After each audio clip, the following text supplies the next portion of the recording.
안녕하세요. 더 행복부동산 김부장입니다. 오늘은 물건 소개가 아닌 말도 많고 탈도 많은 710 부동산 대책 발표 이후 주택임대사업자에 대해 간략하게 알아보도록 하겠습니다. 6월 17일 부동산 대책에 이어 다시 한번 지난 7월 10일 부동산 대책이 발표되었는데요. 요즘 들어 주택임대사업자에 대한 문의가 많아서 간단하게 정리를 해서 브리핑해드리겠습니다. 제가 오늘 말씀드리려 하는 내용은 7월 10일 부동산 대책 전반적인 것에 대한 것을 말씀드리지 않고 원룸 임대사업자에 대한, 그러니까 소형 다세대 다가구 주거용 오피스텔 부분에만 초점을 맞추어서 말씀드리도록 하겠습니다. 기존에는 주택임대사업자가 4년 단기와 8년 공공임대로 나뉘어져 세제 혜택들이 주어졌는데요. 710 부동산 대책 발표에서는 단기 4년이 완전 폐지되며 8년 장기는 10년으로 2년이 더 추가되어 세제 혜택이 주어지며 임대사업 등록이 가능해집니다. 여기서 주의할 점은 건축법상 아파트로 허가난 건물은 신규로 주택임대사업자를 등록할 수 없으며, 아파트를 제외한 85제곱미터 이하의 주거용 오피스텔, 다가구, 다세대로 허가난 건물만 주택임대사업자 등록이 가능합니다. 그러니까 간단하게 말해서 원룸 건물을 매입했다면 10년으로 임대사업자를 등록하고 세제 혜택을 받으실 수 있다는 이야기입니다. 기존의 세제 혜택이 주어졌던 부분은 1가구 2주택 배제, 종부세 합산 배제, 취득세 감면, 지방세 감면 등등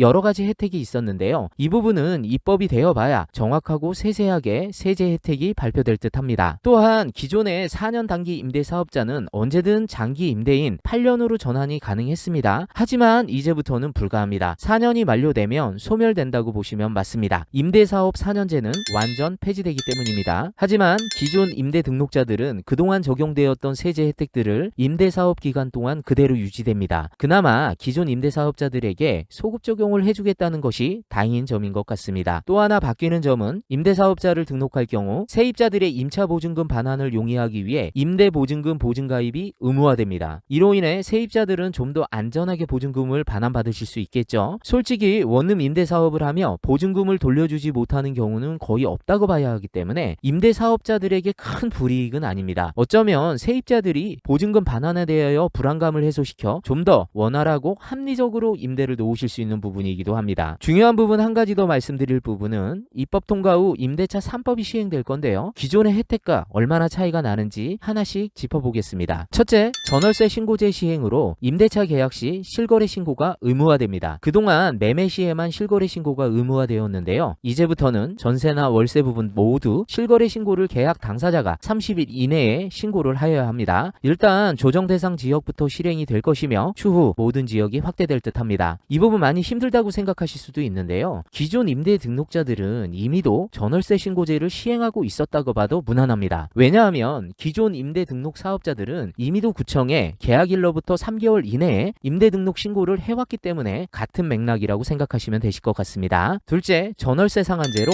임대료 증액 범위가 연간 5% 이상 올리지 못하도록 제한하는 것입니다. 이 부분 또한 기존 임대사업 등록자들은 이미도 오래전부터 적용되었던 부분이므로 크게 바뀌는 점은 없습니다. 셋째, 계약갱신 청구권으로 기존에는 전월세 2년을 계약하고 만기 시 집주인이 요구하면 퇴실하여야 하지만 입법이 통과된다면 최소 한 차례 이상 연장이 의무화됩니다. 이 부분도 솔직히 임대사업자라면 연장이 목표지 퇴실이 목표가 아닙니다. 연장하는 세대들이 많을수록 공실률이 적을 것이며 운영하며 스트레스가 덜어지겠죠. 제가 지금까지 말씀드린 부분은 앞서 말씀드렸듯이 저는 오피스텔, 원룸, 다세대 등 85제곱미터 이하의 임대사업자에 관한 부분 바뀌는 점만 말씀드린 부분이니 이 점 오해 없으시길 바라겠습니다. 현재까지 국토부에서 발표된 내용인데요. 아직까지는 임대사업자들에 대한 세제 혜택들이 세세하게 발표가 없는 것으로 봐서는 주택임대사업자를 10년으로 연장하며 그동안 받았던 취득세 감면 부분이나 세제 혜택들은 세분화하여 발표가 될 듯합니다. 오늘은 710 부동산 대책 발표 이후 간단하게 임대사업자에 대하여 알아봤는데요. 정신없이 바뀌는 부동산 대책으로 인하여 많이들 혼란스러워 하시는데요. 추후 정확하게 발표되는 부동산 대책을 모니터링하여 정확한 정책이 나오면 다시 한번 정리해서 말씀드리도록 하겠습니다. 조만간 좋은 물건 영상으로 찾아뵙겠습니다. 감사합니다.